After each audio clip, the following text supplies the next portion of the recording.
Assalamualaikum warahmatullahi wabarakatuh. Alhamdulillahirrahmanirrahim. Wassalatu wassalamu ala asrofil anbiya wal mursalin wa ala Muhammad wa ala alihi wa sahbihi ajma'in, amma ba'du. Segala puji bagi Allah yang hingga detik ini rahmat dan nikmatnya kita rasakan, kita gunakan bagi sebesar-besar kemanfaatan hidup kita.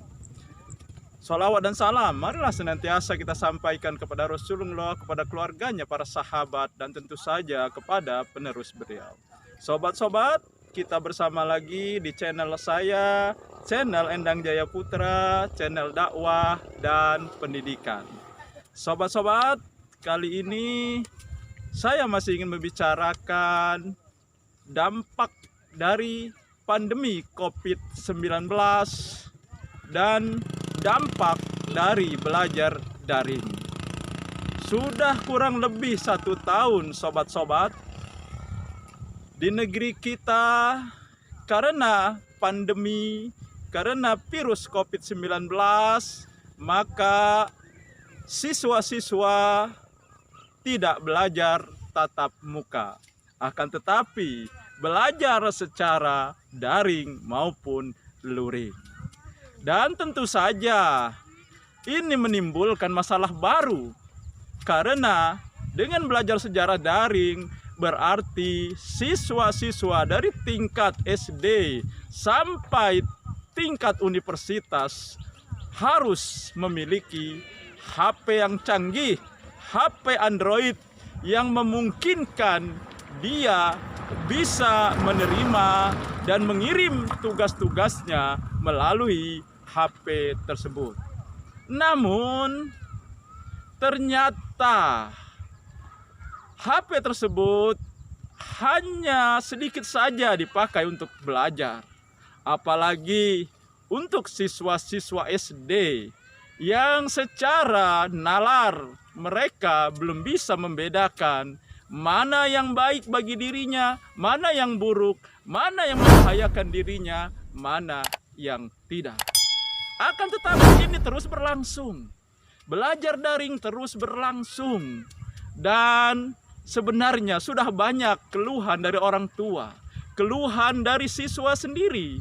Bahkan sudah ada beberapa anak yang masuk ke rumah sakit jiwa karena kecanduan game online.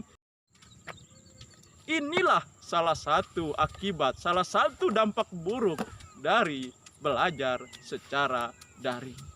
Di samping itu, sekarang anak-anak dengan alasan untuk belajar, dia bisa memaksa orang tuanya, merengek dengan orang tuanya untuk dibelikan HP karena untuk belajar daring. Sementara orang tuanya mungkin termasuk berekonomi yang tidak berkecukupan. Mungkin untuk makan saja mereka untuk sehari-hari sulit.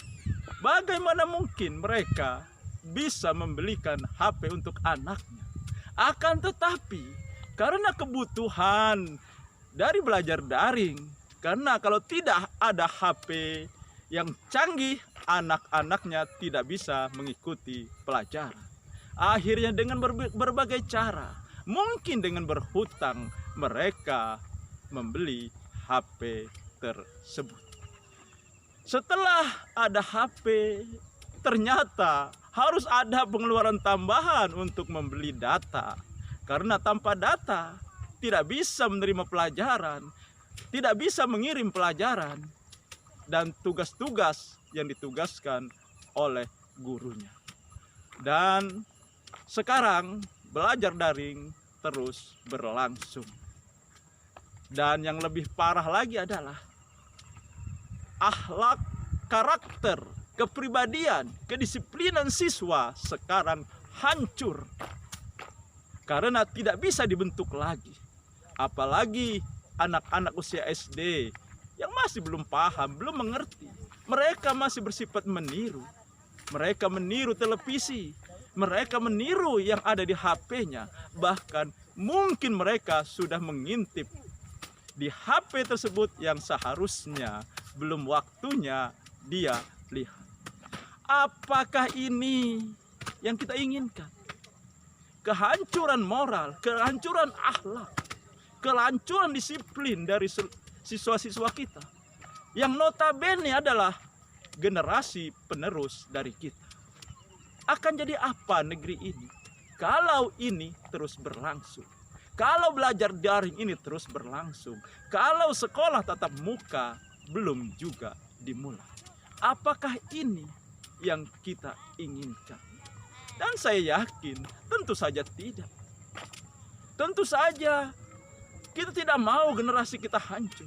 Kita tidak mau generasi kita menjadi bodoh dan karakternya tidak terbentuk. Maka solusi yang paling tepat adalah mari kita mulai sekolah tatap muka. Karena yang diuntungkan dari belajar daring ini bukan guru, bukan orang tua, bukan siswa, akan tapi para pebisnis, operator telepon seluler, konter penjual HP, penjual data, mereka yang diuntungkan. Siswa jadi korban, orang tua juga menjadi korban, guru juga menjadi korban. Nah, demikian sobat-sobat yang saya sampaikan di tengah sawah ini.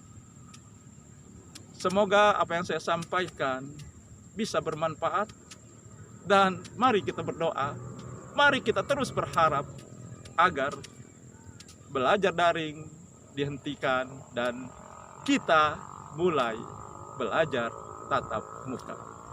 Demikian sobat-sobat, Nasrum minal fathul qorib. Wassalamualaikum warahmatullahi wabarakatuh.